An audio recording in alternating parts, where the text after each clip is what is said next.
कोणी गुड म्हणन, कोणी बॅड म्हणन, कोणी चांगलं म्हणन, काही घेणं देणं नाहीये. आपण आपल्या कामावरती लक्ष ठेवलं पाहिजे. जरी परिस्थिती चुकीची असेल तरी त्या चुकीच्या परिस्थितीत चांगलं बोलायला चालू करा. तुमच्याबद्दल, तुमच्या स्वप्नाबद्दल जर तुम्हाला कोणी वारंवार डिस्टर्ब करत असेल तर तुम्ही त्याच्यापासून संन्यास घेतला पाहिजे. तुम्हाला कधी आज जाणवलंय की तुम्ही ठरवलं होतं आणि हेल्दी काहीच खायचं नाही, पण तुमच्या आवडीचा नाश्त्याची गाडीचा वास तुमच्या नाकात असा आला आणि तुम्ही म्हणले डाएट छोडो. जे यशस्वी लोक आहेत ना ते निगेटिव्हिटीला आहे ना दूर ठेवतात. हे क्रिकेटर लोक माहिती आहे तुम्हाला कंटिन्यू हेडफोन असतात का? कारण की ते म्हणतात बाहेरचं जे टाळ्या शिट्ट्या किंवा तिरस्कार किंवा अपेक्षा आमच्या हात आमचा फोकस डिस्टर्ब नाही केला पाहिजे. 50,000, 80,000, 1,00,000 लोकांचा आवाज आणि त्या बाहेरचा आवाज प्लस माझा आतला आवाज आणि त्यानंतर माझा फोकस येतो. Yes or no? मग आज बिझनेस करताना, लाईफ जीवन जगताना, संसार करताना तुमच्या आजूबाजूचे आवाज घोंगतात. सोशल मीडिया थ्रू तुमच्यापर्यंत येतात, फोन थ्रू येतात.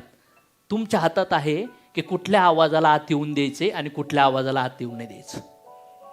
Accept the favourable and reject the unfavourable. नको आहे मला ते आवाज. जे विचार मला निगेटिव्ह करतात, जे विचार मला थांबवतात, जे विचार माझा उत्साह कमी करतात, जे विचार माझी एनर्जी कमी करतात, ज्या विचारामुळं मी माझ्या टार्गेट पासून दूर जाऊ राहिलोय, ज्या विचारामुळं माझ्या आयुष्यात बरबादी होणार आहे, ज्या विचारामुळं डाऊट्स तयार होतात, इगो तयार होतो, ज्या विचारामुळं क्विट करण्याच्या मानसिकतेत येतो, अशा सगळ्या विचारांना नो नो नो नो म्हटलं पाहिजे. तर पाहिजे ते लक्ष तुम्ही अचीव्ह करू शकतात. मला तरी असं वाटतं. कारण की जगामध्ये टॉपचे लोक आहेत ना ते हेच करतात. जिथं हवा नाहीये ना तिथला दिवा कसा असतो? विसरू शकतो का? विजू शकतो का त्या दिव्याला? नाही. ती जोत हलणार सुद्धा नाही. आणि जिथं हवा असतो तो दिवा. मग समाजात राहावं लागेल. मग समाजात राहायचं असेल तर मग आजूबाजूचे आवाज ज्या लोकांना तुम्ही सांगणार आहे, कोणी रिजेक्ट करण, कोणी येस म्हणन, कोणी नो म्हणन, कोणी गुड म्हणन, कोणी बॅड म्हणन, कोणी चांगलं म्हणन, काही घेणं देणं नाहीये. आपण आपल्या कामावरती लक्ष ठेवलं पाहिजे. दुर्लक्ष केलं पाहिजे काय आवाजांना, त्याशिवाय पर्यायच नाहीये. मग मी काय केलं की मला कळलं की माझ्या एनर्जीला मला प्रोटेक्ट करायचंय. तर समाजामध्ये, फॅमिलीमध्ये, मित्र नातेवाईकांमध्ये हे सगळे विचार यायचे पण मी रिजेक्ट करायचो. ऐक, आतून बाहेर झालतो मी. तुम्हाला पण आतून बाहेर होऊ शकतात तुम्ही. आणि जेव्हा माझ्या आतूनच विचार उफळायचे ना मला, तेव्हा मी त्याला डिलीट करायचो. Delete delete delete. हे जे football player, basketball player, badminton player, हे जे लोक आहेत ना हे फुल फोकस असतात. बिकॉज ते स्वतः व्हिज्युअलाइज करतात की मी एवढे रन बनवणार, एवढे रन बनवणार, एवढे रन बनवणार, एवढे रन बनवणार. हे क्लिअर कट माहिती असतं. ताजमहल बनण्याच्या अगोदर, राईट, ऍक्च्युली बनण्याच्या अगोदर ताजमहल विचारात बांधला गेला. राईट और रॉंग? मग तुमच्या आयुष्यात जसं भगवंताबद्दल त्यांचे भक्त माळजप करतात ना तसं आपण पण आपल्या बिझनेस विषयी माळजप केला पाहिजे. तुम्हाला जे पण पाहिजे ते मिळवा. चांगले कस्टमर भेटणार आहे. मग आपल्या आजूबाजूला निगेटिव्ह विचार आहेत. जन्मापासून आपल्या आतमध्ये निगेटिव्ह भरलंय. मग तुम्हाला जाणीवपूर्वक स्वतःशी पॉझिटिव्ह बोलावं लागेल. नाही तर लोक आहे ना फोन करू सांगतात, हो हो हो मला शुगर झाली, मला शुगर झाली, मला शुगर झाली. सगळीकडे पब्लिसिटी कोण करतं? जरी शुगर झाली तरी तुम्ही तुमच्या माइंडला सांगा मी फिट आहे, मी फिट आहे, मी फिट आहे, मी फिट आहे, मी फिट आहे, मी फिट आहे. तुमचे विचार तुमच्या माइंडवर काम करतात. तुमचं मन हळूहळू तुमच्या बुद्धीवर काम करायला लागतं. जरी परिस्थिती चुकीची असेल तरी त्या चुकीच्या परिस्थितीत चांगलं बोलायला चालू करा. मग मला असं वाटतं जगात जेवढे पण मोठे लोक झालेत त्यांनी स्वतःला प्रोटेक्ट केलं, त्यांच्या सोर्सला, त्यांच्या एनर्जीला. एका दिव्याला प्रोटेक्ट करायला सुद्धा आपण खंदीलची कास लावायचो. का लावायचो? खंदील माहिती ना तुम्हाला? कोणी कोण लावलेलं आहे? फुटलेला कोणी काच? जे 30-35 पुढे आहेत ना त्यांना माझे उदाहरण परफेक्ट समजत असतील. बरोबर ना? जे 20च्या आत आहेत त्यांना थोडंसं डोक्यावरून जातं. कंदील थोडं समजत असेल तरी पण पुढच्या पिढीला समजणं लय अवघड होईल. बरोबर ना? आपल्याला समजते. मग दिवा विझवून प्रोटेक्ट करत होते तुम्ही दिव्याला हवेपासून. मग यशस्वी लोक स्वतःच्या पॉझिटिव्हिटीला, स्वतःच्या ड्रीमला प्रोटेक्ट करतात. जसं लहान बाळाला गर्भात आई जपते ना, संरक्षण करते ना, तसं स्वप्नांचं पण संरक्षण करणं गरजेचं. हा तुकाराम महाराजांचे कंटिन्यू काय म्हणायचे, पांडुरंग पांडुरंग पांडुरंग. आवली काय काय बोलायची, लोक काय काय बोलायचे, तरी पण पांडुरंग पांडुरंग पांडुरंग. म्हणजे इनडायरेक्ट काय होतं फोकस, मन. त्यांचं मन काय होतं, एका ठिकाणी फोकस होतं. मग तुमच्या मनात तुम्हाला काही ना काही बोलावं लागेल. किती जणांना वाटतं लहान मुलं, 3-4 वर्षाची मुलं एका जागेवर बसू शकत नाहीत? का नाही बसत सांगा मला,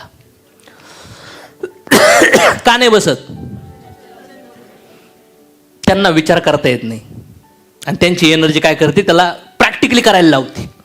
काय करते, प्रॅक्टिकली करायला लावते. पण हळूहळू ते पोरग स्थिर व्हायला लागतं. लहान पोराला काय म्हणतो आपण, ए थांब, घरात थांब. आणि मोठ्या घरातल्या पोरांच्या बापाला काय म्हणावं लागतं, जा उठा, उचलून देते बेड सोफा, झाडू मारून द्या मला, असं घरच्या मोठ्या माणसाला म्हणावं लागतं. बरोबर आहे. म्हणजे इमॅजिन करा आज कुठली सिच्युएशन तयार होऊ राहिली.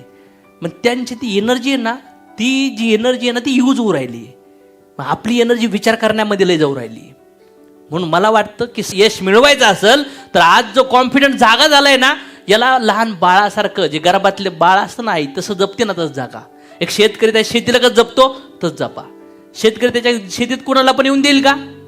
मग जर आजूबाजूला तुम्हाला तुमच्याबद्दल, तुमच्या स्वप्नाबद्दल जर तुम्हाला कोणी वारंवार डिस्टर्ब करत असेल तर तुम्ही त्याच्यापासून संन्यास घेतला पाहिजे, ब्लॉक केलं पाहिजे, म्हणले पाहिजे राम राम. सर, पार एखादा माणूस माझं घर बरबाद, पार डिवोर्स करायला आलाय माझ्यासमोर, माझ्या बायकोचे कर्म का नाही मला ऐकू ऐकू, आणि मी पण म्हणतोय सांग सांग सांग. म्हणजे किती किडाकांडी. पर जखम भरी व्हायला लागली तर लोक म्हणतात उपशो उपशो, बघून दे मला कसं रक्त निघतं, बघून दे. नाते याच्यामुळे तुटू राहिले लोकांची. ज्ञानेंद्रिय, डोळे, कान, जीभ, नाक, त्वचा, हे काय येतं, हे दरवाजे आहेत. डायरेक्ट डेटा आत जातो, डायरेक्ट. मग लोकांना कळतच नाहीये. लोक निगेटिव्ह सिच्युएशन मध्ये, स्ट्रगलिंग सिच्युएशन मध्ये तुम्हाला बाउन्स बॅक करायला पॉझिटिव्ह आजूबाजू सराउंडिंग पाहिजे. पण जर त्या सिच्युएशन मध्ये मी निगेटिव्ह सराउंडिंगला कनेक्टेड आहे, कुठून कुठून काही पण निगेटिव्ह ऐकतोय, तर मी बाउन्स बॅक करू शकतो का? सांगा मला. माझ्या नवरा बायकोचं आमचं जोरदार भांडण झालंय आणि मला कळतंय की आम्हाला संसारच करायचा आहे, तर मी प्रयत्न कशासाठी करण, संसारच करण्यासाठी करण. पण समजा लग्नाच्या आधी माझं प्रेम होतं आणि त्या मुलगी पण अजून लग्न नाही केलं आणि ती जर म्हणली काय चाललंय भाऊ, कसं चाललंय तुमचं, तर मग माझा विषय काय येईल, भाऊ नाही भाऊ नाही. मी हा प्रॉब्लेम सॉल्व्ह करायसाठी काम करेल का? आता मी काय करेन, जाऊन द्या ऑप्शन आहे दुसरं लग्न, डिवोर्स तर डिवोर्स. काय वाटतं तुम्हाला? ऑप्शन भेटलं का प्रॉब्लेम्स तयार होतात. मग तुमच्या आयुष्यात तुम्ही ह्या बिझनेसमध्ये टिकणार कधी, संकटामध्ये पण तुम्हाला कुठले ऑप्शन जिथं जिथं दिसन त्यांना ब्लॉक करून टाकलं पाहिजे. काय वाटतं तुम्हाला? Right, guaranteed. एक उदाहरण आहे, एक मुलगा आणि मुलगीचं प्रेम होतं आणि त्यांचं दोघांचं लग्न 2 ठिकाणी वेगळं वेगळं होतं आणि लग्न वेगळं वेगळं होतं आणि ती मुलगी दुसरीकडे जाते, हा दुसरीकडे जातो आणि याला तर देवदास असतो 7-8 महिने, लई टेन्शन येतं, पण हळूहळू हळूहळू विसरतो बिचारा. आणि नंतर मग एक दिवस काय होतं की ती मुलगी भाड्याने समोरच्या अपार्टमेंटमध्ये येते, तिच्या नवऱ्याला इकडे जॉब लागतो आणि यांची बाल्कनी त्यांची बाल्कनी समोरच. तर आता मला सांगा, ते जुनं प्रेम जागं होणार का नाही होणार? का जागं होणार? एवढे दिवस ब्लॉक केलं होतं, फोटो दिसत नव्हता, काही कुठं नव्हतं, डिलीट ना सगळं, मोबाईल नंबर पण नाही, आता डायरेक्टच काय व्हिडिओच समोर. म्हणजे इनडायरेक्टली काय की तुमचे इंद्रिय ऍक्टिव्ह होतात. तुम्हाला कधी आज जाणवलंय की तुम्ही ठरवलं होतं आणि हेल्दी काहीच खायचं नाही, पण तुमच्या आवडीचा नाश्त्याची गाडीचा वास तुमच्या नाकात असा आला आणि तुम्ही म्हणले डाएट छोडो. कोणी कोणी केलंय असं? डाएट छोडो, आज आज कल से डाएट करेंगे. नाक सुद्धा ऍक्टिव्ह आहे, तुमचे डोळे सुद्धा ऍक्टिव्ह आहे, तुमचे कान सुद्धा. हे जे इंद्रिय आहेत ना, हे भक्तांनी भगवंतावर लावले. सक्सेसफुल लोकांनी त्यांना यश मिळवण्यासाठी जे नॉलेज लागणार ना ते मिळवण्यासाठी लावले. आणि जे ऑर्डिनरी लोक, गरीब लोक, फेल्युअर लोक, त्यांची इंद्रिय त्यांनी कुठं पण घाणीत लावून टाकली. म्हणजे स्पेसिफिक ठिकाणी ते इंद्रिय लावलेच नाही, तर डायरेक्ट इनडायरेक्ट काही ना काही उगणारच त्यांच्या डोक्यात. काय वाटतं तुम्हाला? आणि मग बिझनेसमधून क्विट करणार. मग बिझनेसमध्ये पाहिजे तेवढा संघर्ष तुम्ही करू शकत. कोणाला क्लिअर झालं? आपल्याला इंद्रिय राईट ठिकाणी लावायचे. इंद्रिय राईट ठिकाणी लावा लागतील. मग इंद्रिय राईट ठिकाणी लावणं म्हणजे काय? भगवंताचे भक्त लोक डोळ्याने देवालाच पाहतात, हाताने देवाची पूजा करतात, नाकाने तिथं फुलं ठेवलेले स्मेल घेतात, तोंडाने त्यांना वाढवलेला भोगाचाच प्रसाद करतात. समजते का तुम्हाला? आणि त्यांचा वावर चांगल्या ठिकाणी असतो. मग मला असं वाटतं आपल्या आयुष्यात जर आपल्याला काही मोमेंटम करायचं असेल तर आपल्याला पण आपल्या इंद्रियांनी आपल्याला बिझनेस ज्याच्यावर लावायचं ना, देव पाहिजे देवावर लावा, गाडी पाहिजे गाडीवर लावा, घर पाहिजे घरावर लावा, 1,00,000 पाहिजे 1,00,000 लावा, फॉरेन पाहिजे फॉरेनवर लावा. म्हणजे म्हणतात ना, बोलावा विठ्ठल, पहावा विठ्ठल, करावा विठ्ठल, जीव भावे. म्हणजे भगवंताबद्दलच बोलायचंय, भगवंतालाच पाहायचे, त्यांच्याबद्दलच ऐकायचंय, त्यांच्यासाठीच करायचंय. अर्जुनाला पण सांगितलं होतं. अर्जुनाने विचारलं भगवंता की तुझं जेव्हा वर्णन मला करायचंय, तू कोण आहे, तू कुठे आहे? तेव्हा कृष्णांनी सांगितलं पृथ्वी पण मीच आहे, पाणी पण मीच आहे, अग्नी पण मीच आहे, हवा पण मीच आहे, आकाश पण मीच आहे, ब्रह्मांड मीच आहे. हे सगळं जे दिसतंय ना तुला, ते सगळं मीच आहे, तू माझ्यातच सामावलेला आहेस, हे भगवंत सांगतात.